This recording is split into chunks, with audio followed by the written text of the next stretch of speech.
가게 사는 증시 각도기. 네, 안녕하세요. 젊은 투자 증시 나침판 안지원입니다. 네, 오늘 너덜너덜해져서 온 쉬운 투자 증시 각도기 곽상준입니다. 아주 오늘 힘든 하루였어요. 네. 스나이퍼들이 나만 여러 군데서 같이 쏘는 것 같은 느낌? 이런 날 좀 오랜만인 것 같아요. 그렇죠. 네. 네, 많이 힘들었는데. 근데 오늘이 무슨 날인지 혹시 아세요? 네, 5월 21일 둘이서 하나 되는 5월이 이제 가정의 달인데 둘이서 하나 되는 부부의 날입니다. 네, 그렇습니다. 네, 오늘 스케줄 어떻게 되시나요? 뜨거운 밤 기다리고 있나요? 와이프가 약속이다 그래서 혼자 보낼 예정입니다. 아, 그래요? 네. 그 있잖아요. 제가 이제 좀 오래 살아 보니까 이제 남녀 차별하는 건 아닌데 네. 남자와 여자는 종족적으로 완전히 다른 그 존재예요. 같다고 생각하시면 안 돼요. 다르죠. 예, 인간의 껍데기만 썼지 완전히 다른 종족이거든요. 그래서 그렇게 했어도 따로 바라는 게 있을 가능성이 매우 높아요. 제가 살아보니까 그렇더라고요. 그러니까 오늘 이 자리에서 네. 부부의 날을 맞아서 우리 아내분에게 한번 어떤 고백 이런 거 한번 해보시죠. 네, 고백은 제가 집에 가서 따로. 이렇게 아니야. 대고. 이거 지금 큰 실수하시는 거예요. 왜냐하면 이렇게 판을 깔아줬을 때 하셔야 돼요. 네. 네. 갑자기요? 평소 잘 안 하시는 모양이네. 이게 쉽게 나와야 되는데. 그래요? 네. 네. 이따가 가서. 아니 이따가 말고 지금. 네. 예. 네. 이따가 같이 좋은 시간 보내고 싶은데 네. 오늘 약속했다고 해가지고 네. 제가 집에서 이제 잘 기다리고 있겠습니다. 그럼 꽃다발과 함께 기다리다가 왔을 때 네. 맛있는 거 먹고 그렇게 해피하게 보내겠습니다. 또 탕수육 먹어? 탕수육은 탕수육 싫어한다며 이제. 네, 탕수육은 저 혼자 먹고요. 네. 네, 그러면 이제 지금 얘기한 것 중에 고백한 것 중에 나아진 진전이라고는 겨우 꽃다발을 하나밖에 없는 것이네요. 그렇죠. 요즘 젊은 세대 아닙니까? 젊은 세대는 이렇게 좀 표현도 자주 쉽게 하고 근데 저 그러지 와이프는 않습니까? 지금 부부의 날인 것도 사실 이 방송이 아니면 모를 거예요.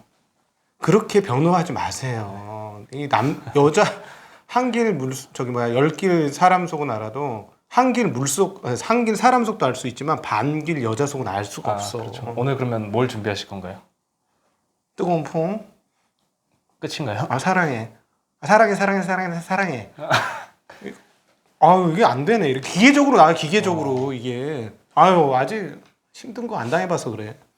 기계적으로 나와야 돼요. 사랑해. 자, 네. 한번 많이 해봐. 사랑하시는군요. 한번 해봐. 네, 사랑해.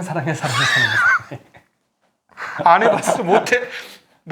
제가 많이 해봤는데 발음이 안 돼. 옆에서 보니까. 역시 프로 방송인은 다른 것 같습니다. 이게 무슨 방송이 내 진심을 담아서 하는데 무슨 나는 진심 왜 사람을 그렇게 이상하네 진짜 계속. 진심이셨군요. 진심이에요 저는. 알겠습니다. 이게 한번 살아보세요. 제 나이 돼 보세요. 이게 이렇게 안 하면은 쫓겨나. 그렇군요. 아직 모르는구나. 아직 사회가 아직 그렇게 심한 일을 당해보지 않았네 아직까지. 네. 많이 덥습니다. 네. 네. 오늘 증시도 좀 더웠는데요. 오늘 더웠어요? 코스닥. 난 추웠는데. 난 추웠는데.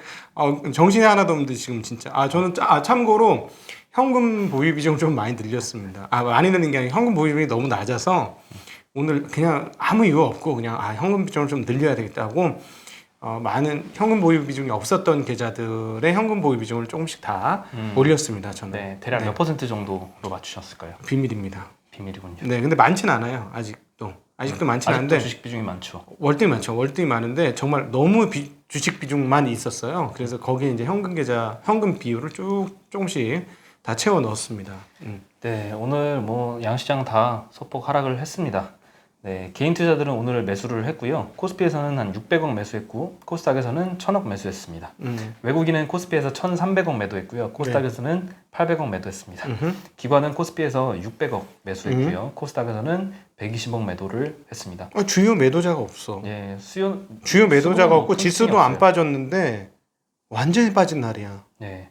그래 느낌이 너무 이상해가지고 이거 현금이 너무 없구나. 내가 너무 현금이 없었구나 하고 생각해서 그냥 아무 이유도 없는데 막 빠져서 조금 현금을 좀 확보했습니다. 예, 오늘 굳이 편을 가르자면 그동안 좀 올랐던 가치들이 조정이 좀 계속되는 것 같고요. 반면에 성장주들이 좀 반등이 있었는데요. 원자재 가격들이 지금 계속 상승을 했다가 지금 19일에 좀 큰 폭의 하락세를 겪고 나서 네. 그 다음에 지금 반등을 못 하고 있는 모양새입니다. 구리 가격, 아연 가격, 뭐 유가, 대두 다 마찬가지고요. 미국 주택 수요 급등 때문에 이제 상승한 목재 가격 미국에서도 급락을 했고 철광석 가격도 떨어지고 있습니다. 네. 네, 철강주, 화학주, 금융주들은 좀 약세를 보였고 테이퍼링 우려가 좀 완화되겠죠. 이렇게 되면 그래서 네이버, 카카오 등의 성장주는 강세를 보였습니다.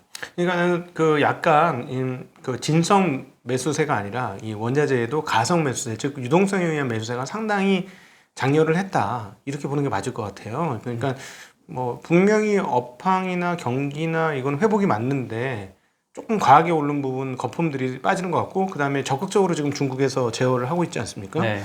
그래서 그 영향을 받으면서 가수요, 그러니까 여기서 가수요라기보다도 금융수 수요, 금융적으로 뭔가 해먹고 싶은 사람들의 수요가 얻어맞고 있는 그러면서 같이 조금 관련된 쪽이 조금 어려움을 겪는 그런 흐름이 아닌가 싶은데 기업들은 나중에는 괜찮아질 거예요. 그러나 원자재가 가수요로 올라간 부분들은 철퇴를 맞을 가능성은 없지 않아 있죠. 네. 블룸버그에서도 이제 상품 선물 거래위원회에 원자재 20개 거래를 분석을 했다고 하는데요. 네. 그 결과 헤지펀드 매니저들이 5주 만에 원자재 가격 하락 배팅으로 돌아선 것으로 나타났다고 합니다. 네. 반면에 이렇게 뭐 대부분의 원자재들이 다시 떨어지고 있는데 해운누님은 잘 버티고 있는 것 같습니다. 해운누님은 그 자료도 읽어봤고 업계 관계자한테도 얘기를 들어봤는데 없어요. 배가 없어. 배가 없고 저는 이제 너무 많아서 문제가 된다 했는데 아직까지도 하나도 안 풀렸고 가장 큰 문제는 뭐냐면 밸런스가 안 맞아요. 여기서 가서 올 게 없어. 해운이라는 게 이제 보조가 맞으려면 꽉 채워서 가서 그래도 웬만큼 채워서 와야 되는데 네. 갔는데 빈 차로 와야 돼. 이 택시 빈 차하고는 차원이 다릅니다. 이거는 빈 차로 올 수가 없는 거예요. 그러면 안 와. 계속 여기 갈 빼는 적고 오질 않아 가고 나서. 그러니까 이게 한참 있다가 오고 그러니까 계속 여기서 적체가 일어나는 그런 상황입니다. 그건 배도 그렇고 기차도 그렇다고 합니다. 그렇죠. 뭐 수출하려는 대기업들도 뿐만 아니라 뭐 중소기업들도 얘기를 들어보면은 아무리 해운누님이 올라서 그 오른 가격을 주려고 해도 그래도 배를 못 구한다고 합니다. 네, 그만큼 많이 어려운 것 같고요. 그러니까 우리가 미국이나 유럽에서부터 싣고 올 게 없는 거죠. 그게 문제인 거예요. 실제로 이제 오늘도 수출 데이터와 수입 데이터가 나왔는데 수출이 계속 상승세가 훨씬 더 높습니다. 이렇게 생각하면 돼요. 우리가 미국에 파는 자동차하고 미국이 우리한테 파는 자동차와 해보면 갔다가 올 게 없는 거지. 그렇죠. 네, 뭐 그런 분위기입니다. 네. 제가 앉은 키 훨씬 큰 것 같은데요. 제가 똑바로 한번 세워보세요. 일부러 안 세우는 거 아닙니까? 아니, 지금 풀로 채, 세웠습니다. 풀로 한번 다시 세워보세요. 나보다 풀로 키도 좀 크잖아. 더 이상 세울 수가 없어요. 크네. 네. 굉장히 크네요, 제가. 앉은 키가 장신입니다. 농구 선수 부럽습니다. 농구 선수 수준네. 190. 앉은 키 185좀 앉은 키 190. 네. 축하드립니다. 오늘 오토바이 발휘한다. 네, 하나금융투자의 김홍식 연구원이 이제 리포트가 나왔는데요. 하반기부터는 그 5G, 진짜 5G라고 불리는 28GHz 투자가 본격화될 것이다라고 전망을 했습니다. 미국이겠죠? 네, 요거 때문에 지금 논란이 많고 지금 5G 장비주들 주가가 지금 밑에서 놀고 있잖아요. 네. 네, 좀 반등세가 좀 기대가 되는데요. 현재는 이제 28GHz 상용화가 계속 지연되고 있고, 근데 이제 최근에 5G 장비 업체들이 28GHz 대역을 지원하는 인빌딩 장비를 출시를 예고하고 있다고 합니다. 그리고 3분기 국내와 미국에서 이제 버라이즌과 KT향으로 mmWave 인빌딩 장비 공급을 예정이라고 합니다. 삼성전자가 28GHz 5G와 LTE 기지국을 동시에 활용하는 이 듀얼 커넥티비티 기술을 구현을 했다고 하고요. 장비 업체들의 인빌딩 장비 출시가 임박해서 기대감이 일고 있는 상황이라고 언급을 했습니다. 그래서 올해 하반기부터는 28GHz 투자가 본격화될 것이다 라고 전망을 했고요. 네. 그리고 진짜 5G 시대로 진입을 하면 통신사가 새롭게 창출할 매출은 무궁무진하다 라고 언급을 했습니다. B2B 시장 확대도 기대할 만하다 라고 했고요. 그래서 앞으로 시장의 주도주로 통신주가 부상할 날이 머지않았다 라고 굉장히 센 어조로 리포트를 내주셨습니다. 길거리에서는 안 되더라도 건물 안에서는 할 수 있어요. 인빌딩 조그만 거 이렇게 조그만 이거 하나씩 다 구석구석에 그거는 뭐 비용 감당할 수 있으니까 그렇게 하면은 뭐 건물 안에서는 굉장히 빠른 초고속 인터넷을 할 수 있거든요. 네. 그런 식으로 구현을 하면은 되긴 될 것 같은데 한국은 반납을 한 거죠 지금. 이거는 미국 중심으로 가는 거고, 네. 예, 미국은 삼성전자가 좀 팔 수 있는 거고, 예, 네, 장비주들의 반등이 좀 있을까 하면 기대가 됩니다. 네, 아주 어려웠습니다 그 동안에 계속. 네, 네, 그리고 이제 어제 도요타의 공장 반도체 부족 때문에 셧다운 소식을 들려드렸는데요. 포드도 오늘 북미 공장 8곳을 6월까지 가동 중단한다고 밝혔습니다. 네, 공장별로 중단하는 기간은 뭐 2주 중단하는 데도 있고요. 2개월 동안 중단하는 데도 있습니다. 이번 가동 중단으로 주력 모델인 머스탱, 그리고 픽업 트럭 F150, 그리고 SUV인 브론코 스포츠가 생산 차질을 빚을 전망이고요. 네, 차량용 반도체 절반 이상을 지금 TSMC가 생산을 하고 있는데 최근에 대만 확진자 급증 때문에 공장 운영에 좀 비상이 걸려서 이게 좀 가장 큰 원인인 것 같습니다. TSMC 상황은 지금 19일 자정부터 인력의 절반만 출근시키고 있다고 하고요. 외부 인원 출입은 차단하고 회의는 비대면으로 진행 중이라고 합니다. 아, 대만은 굉장히 세게 하네요. 그 셧다운을. 예, 그렇죠. 안 그래도 부족한데 이 네. 대만에 또 이 코로나가 최근에 또 퍼지고 있어가지고 더 걱정입니다. 아까 지금 방금 언급드렸던 포드의 F150, 네, 이거 전기차로 나옵니다. 기가 막혀요. 전기차 이게 여기는 이 픽업 트럭 굉장히 좋아하잖아요. 미국 같은 네, 경우는. 그렇죠. 그래서 저거를 일할 때 그러니까 예를 들어 집 짓는 분들이나 이런 분들이 쓰기 좋은데 그거를 가지고 가면 거기서 전력을 다 빼서 쓸 수 있어. 예를 들어 그 집 짓는 장비 같은 거 전기 다 쓰잖아요. 네. 그걸 차에서 다 뺐을 수 있어요. 그리고 지금 4만 불 얘기가 나오고 있습니다. 4만 불. 가격 엄청나게 낮은 거죠. 이건 무슨 말이냐? 포드도 드디어 인지를 하고 전기차 시장에 제대로 진입을 하기 시작했다라는 거죠. 그래서 전기차 시장이 본격 개화되는데 참여를 하기 시작했다는 거예요. 물론 이제 만드는 실제로 나온 데까지는 시간이 좀 걸릴 것 같습니다만 이건 굉장히 중요한 의미가 있습니다. 그러니까 4만 달러대의 픽업 트럭을 내보낸다는 것은 내연기관 자동차들이 드디어 전기차를 주류로 인정하기 시작했다. 전기차 세그먼트를 안 할 수가 없다라고 인정하기 시작했다는 걸로 저는 보였거든요. 그래서 이렇게 되면 이제 전기차 시대가 본격하게 열리게 되긴 하는 거고요. 근데 점유율은 또 다른 문제니까. 점유율은 그게 조금 문제예요. 예, 테슬라 입장에서는 점유율을 밀리면 저 차에 대해서는 전혀 지난번 김필수 교수님하고도 얘기는 했습니다만 기술력이 앞선 거에 대해서는 다 인정을 하고 다 좋은데 점유율을 뺏겼을 때 과연 주가가 어떻게 될 것이냐는 계속적으로 고민이 남는 대목입니다. 네, 전기차에 대해서 굉장히 중요시하는 것 같고요. 그만큼 이제 배터리 투자에 대해서도 많이 하고 있는데요. SK 이노베이션과 이제 포드가 네. 배터리 합작 법인을 네. 6조 원어치를 들여가지고 설립을 하기로 했습니다. 네, 그러니까 SK 이노베이션은 진짜 거래처가 엄청 많아지고 있어 지금. 그렇죠. 이름은 블루 오벌 SK이고요.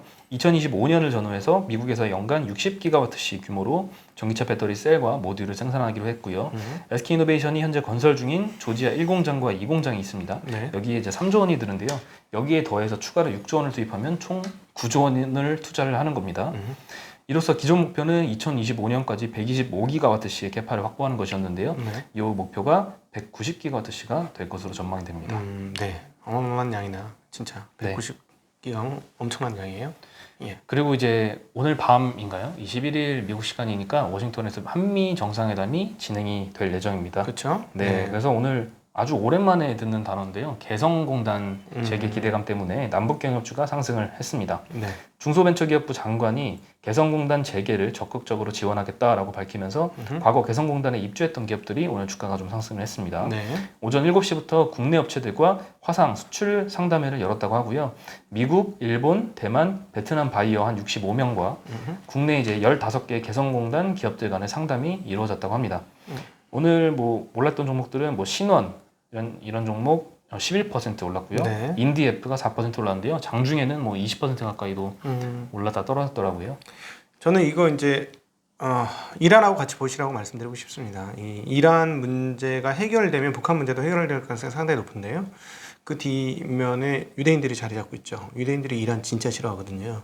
근데 이게 협상이 잘 되면은 이란에 그 무기 공급한 데가 어딥니까? 무기 기술 준 데가 북한이거든요. 이란 문제가 해결되면 북한도 해결될 수 있어요. 이란 문제 해결 안 되면 북한 해결 안 됩니다. 제가 보기에는 거기 헤게모니를 잡고 있는 애들이 이거 해결 안 해줘요. 우리가 아무리 하려고 해도 안 되는 것 같아. 네, 저만의 생각입니다. 네. 뇌피셜. 토달지 마십시오. 네. 저는 바보. 몰라, 나 몰라. 네. 얘기하고 났더니 후회돼. 네, 몰라. 네. 네, 그리고 뭐 사실 개성공단 재개 뭐 요것보다 더 중요한 거는 이제 백신에 대해서 많은 분들이 좀 기대를 갖고 계신데요. 방미 기간 중에 이제 모더나와 삼성바이오로직스 간의 협업, 그리고 노바백스와 SK 바이오사이언스 간의 MOU 체결이 기대가 됩니다. 네. 정부 고위 관계자에 따르면 워싱턴에서 모더나와 노바백스 관계자들을 만날 예정이고요. MOU를 체결할 것이라고 밝혔다고 합니다. 백신의 국내 위탁 생산 여부를 워싱턴 협의회에서 결정할 것으로 보이고요. 노바백스는 이미 백신 생산 기술을 SK에 이전을 하고 있습니다. 회사 기술진이 한국에 상주하면서 안동 공장의 안정화를 돕고 있다고 하고요. 백신 허가가 되면 여기서 생산을 해서 국내외에 공급할 예정이라고 합니다. 네. 한편 이제 GC 녹십자도 모더나 백신 수입 품목 허가 결정이 내려졌다고 합니다. 네. 네, 그래서 6월부터는 백신 수급에 손등이 좀 트일 것인가. 근데 이런 뉴스를 보면 어느덧 우리나라가 CMO 이게 굉장히 규모가 엄청나진 것 같아요. 몇 년 사이에. 사실 뭐 캐파로 보면 엄청나죠. 그래서 이제 세계 정상급 수준의 캐퍼를 가지고 되면서 이것도 향후에 네. 하여튼 한국은 계속해서 발전하고 있다는 느낌이 계속 들고 있습니다. 네, 또 갈 길이 멉니다. 빨리 회복이. 근데 이거는 진짜 이번에 좀 협상이 잘 됐으면 좋겠네. 그래서 한번 맞아보게. 내가 제일 빨리 맞고 어떤 후유증이 있는지 제가 말씀드리겠습니다. 제가 마루타로 먼저 가겠습니다. 네, 뭐 모더나 같은 경우에는 뭐 일본에서 위탁 생산한다는 얘기도 나오긴 했거든요. CEO가 그런 얘기를 했었는데 한국에서 좀 많이 생산을 했으면 좋겠습니다. 네. 네, 오늘 아까 성장주 많이 올랐다 말씀드렸는데요. 서비스 업종이 업종 상승률 1위를 기록을 했습니다. 네. 1.07% 상승했고요. NC소프트도 3.7% 올랐고요. 카카오가 많이 3%, 올랐어요. 맞아요. 더존비즈원 3%, 네이버가 2.5% 올랐습니다. 그리고 운수 장비 업종이 1% 자동차가. 올랐습니다. 네. 근데 많이 밀린 거죠. 그것도. 그렇죠. 장중에 더 많이 올랐었는데 굉장히 많이 올랐었어요. 네. 조금 상승폭을 줄여서 마감을 했습니다. 현대위아 6% 올랐고요. 기아가 3%, 현대차가 1.3%, 현대모비스가 거의 0.7% 올랐습니다. 어저께 사실 그 미국 기아차의 그 리콜 얘기가 있었잖아요. 그것 때문에 한 3%씩 현대기아가 빠졌었는데 오늘 아주 멋진 반등을 보여줬었거든요. 네. 근데 좀 상승폭을 줄여서 좀 아쉽긴 합니다. 근데 수출이 좋아서 그런 거죠? 그 영향이 좀 그렇죠. 아침 큰것 수출 같아요. 데이터 나오고 나서 빵 뜬 거였으니까. 네, 수출 근데, 데이터 아침 나왔죠. 뭐 데이터만으로는 정말 우리도 깜짝 놀라. 야 이렇게 좋았어? 라고 생각할 정도로 좋았죠. 사실 1일부터 10일까지 잠정치가 11일 날 나왔었는데 그때도 자동차와 자동차 부품이 수출 퍼센트로 상위를 기록을 했거든요. 오늘 이제 1일부터 20일까지 수출 데이터가 나왔는데 마찬가지였습니다. 311억 달러 수출을 했고요. 전년 동기 대비 53.3% 증가를 했습니다. 조업일수를 고려한 일평균 수출로 따지면 59%나 상승한 수치입니다. 네. 예, 품목별로 따지면은 자동차 부품이 222%로 엄청나네. 제일 많았어요. 네. 그리고 석유 제품이 150%, 승용차가 146%, 네. 무선통신기기 64%, 정밀기기가 42%, 반도체 26%였습니다. 상대국별로 따지면은 미국이 제일 많았습니다. 87% 수출을 했고요. 네. EU에 78%, 베트남 61%, 일본 30%, 중국이 25%, 네. 중동은 마이너스 14% 기록을 했습니다. 네. 반면에 이제 1일부터 20일까지 수입액은 314억 달러로 전년 동기 대비 36% 증가를 했습니다. 수입이 규모가 크더라고요. 네. 예, 수입이 절대 금액만 따지면은 수출보다는 금액은 컸습니다. 네, 그렇죠. 근데 네. 아마 석유와 원유 이쪽에 워낙 많았다는 거니까. 그렇죠. 예, 품목별로 따지면 원유가 200%로 제일 많았고요. 네. 네, 그 다음이 승용차 59%였습니다. 그리고 뉴욕 연은에서 조사를 했는데요. 월가의 딜러들을 대상으로 조사를 했습니다. 네. 테이퍼링과 이제 금리 인상 시기가 어느 정도일 것인가에 대해서 딜러들은 2022년 1분기에 테이퍼링이 시작될 것이라고 23년. 봤고요. 22년. 네, 내년 1분기. 내년 1분기. 네, 그리고 맞아요. 23년 3분기에 첫 금리 인상이 있을 것이다라고 예상을 했습니다. 네. 이번 조사는 근데 4월 FOMC 이전에 이루어졌었다고 하고요. 연준이 금리 인상이 나서면 2024년 연방금리 중간값이 1.13%가 될 것으로 예상을 했고요. 2027년까지 중간값은 2.38%까지 오를 것이라고 예상을 했습니다. 채권 시장이 이제 큰일 났어요. 채권 시장이 너무 이제 털썩 믿고 있는데. 근데 어쨌든 최근에 뭐 YCC 비슷한 거 했잖아요. 장기물 매수를 해주겠다. 근데 그 오퍼레이션 트위스트는 아닌 것 같아요. 오퍼레이션 트위스트는 단기를 팔고 장기를 사주는 건데 그건 아니고 장기를 사주겠다는 얘기를 해서 장기물을 억압적으로 누르겠다는 소위 말하는 YCC 비슷한 분위기가 나오고는 있는데 그거를 하여튼 채권 시장 철떡같이 믿고 있거든요. 네. 근데 여기서 만약에 이것들이 이제 테이퍼링이 내년 초에 구체화된다면 금리는 조금 더 오를 수 있어요. 실물 금리는 내년까지. 그러면 채권 시장은 조금 아뿔싸하겠죠. 그래서 채권 시장만 문제가 불거질 수 있다는 점은 일단 열어놓고 생각하셔야 될 것 같습니다. 네. 그리고 요즘에 가상화폐가 굉장히 변동성이 커진 상황인데요. 네. 제롬 파월이 올 여름에 디지털 달러를 도입 일정을 논의할 것이다라고 했습니다. CBDC죠. 예, 암호화폐 위험을 언급하면서 연준 홈페이지에 이례적인 비디오 메시지를 통해서 이같이 밝힌 건데요. 파월은 핀테크의 발전을 강조하면서도 암호화폐와 핀테크 혁신이 잠재적 위험이 될 수 있다고 언급을 했습니다. 핀테크가 발전할수록 적절한 규제와 감독의 틀에 관심을 기울여야 한다라고 하면서 민간의 결제 혁신가들이 은행 등 금융기관에 적용되는 전통적 규제 안에 들어있지 않다라고 언급을 했습니다. 뭐 규제를 할 예정인가 보죠. 그리고 그러면서 올 여름에 디지털 결제에 대한 생각을 개괄적으로 보여주는 논문을 출간할 것이고 중앙은행이 발행하는 디지털 통화에 따른 이익과 위험이 집중 논의 대상이다 라고 밝혔습니다. 그리고 지금까지 암호화폐는 가치 변동성 때문에 편리한 결제 수단이 되지 못했다고 하고요.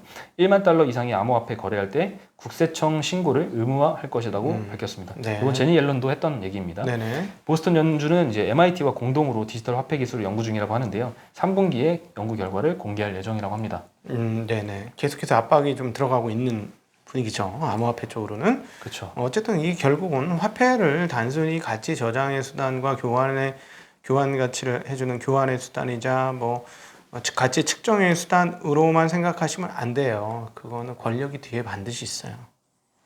권력 없는 돈이 어디 있습니까? 요즘엔 그런 얘기도 하더라고요. 뭐 캐시우드가 또 얘기했는데 암호화폐는 이제 결제에 사용하는 게 아니라 그냥 하나의 자산이다. 그래서 디지털 금이다라고까지 표현을 했거든요. 그러면서 제니 옐런을 되게 세게 비판도 하더라고요. 캐시우드는. 아니 그러면 디지털 금이면은 세금 안 때릴 것 같아요? 정부가 어떤 데인데 세금 안 대고 마음대로 할 수 있게 열어주겠습니까? 항상 우리는 무엇인가를 할 때 권력은 어떤 생각을 할 것인지에 대해서 이 금융 시스템에서 반드시 은행이 왜 규제 사업이에요? 다 정부가 뒤에서 손아귀 쥐고 있는 거고 우리가 연준 얘기를 왜 해요? 다 거기에서 뭔가를 잡고 있기 때문에 헤게몬을 잡고 있기 때문인데 완전한 자유의 그것 제가 보기에는 정부가 그렇게 가만히 안 두죠. 그래서 정부하고의 한판 싸움이 과연 어떻게 진행될 것인지 앞으로 그 부분 잘 유의 깊게 보아야 될 것 같습니다. 네. 오늘은 즐거운 금요일이고요. 즐거운 금요일. 네. 즐겁게 지내시죠. 네, 시장만 봐서는 조금 우울하신 분도 계실 것 같습니다. 뭐 저희도 오늘은 그렇게 썩 기쁘진 않네요. 아니 그래도 오늘 뭐 자동차라든가 그동안 오랫동안 쩔어 있었던 주식들이 조금 반등해서 그건 참 다행인 것 같습니다. 예. 예. 근데 뭐 크진 않아가지고 또 그렇습니다. 네, 안 빠진 게 어딥니까? 네. 저는 빠졌어요. 예. 하지만 뭐 시장 상황과는 다르게 뭐 주말은 또 신나게 또 보내야죠. 네. 네. 그러면 저희는 여기서 제가 지난번에도 한번 해드렸던 말인데 머리에 피가 몰려 있으면은 계속 그렇게 되면 사람이 죽는답니다. 네, 손발로 피를 돌려주셔야 돼요. 심장이 빵빵 뛰도록. 자전거 타란 말씀이신가요? 뭐든 심장이 빵빵 뛰게. 그 와이프 앞에 가시면 심장이 뛰지 않습니까? 그렇죠. 팔딱팔딱거리죠. 와, 20분 만에 많이 늦으셨네요. 네, 심장이 팔딱팔딱 뛰는 21일 부부의 날이 되시기를 빌겠습니다. 네, 그럼 저희는 여기서 인사드리겠습니다. 안녕.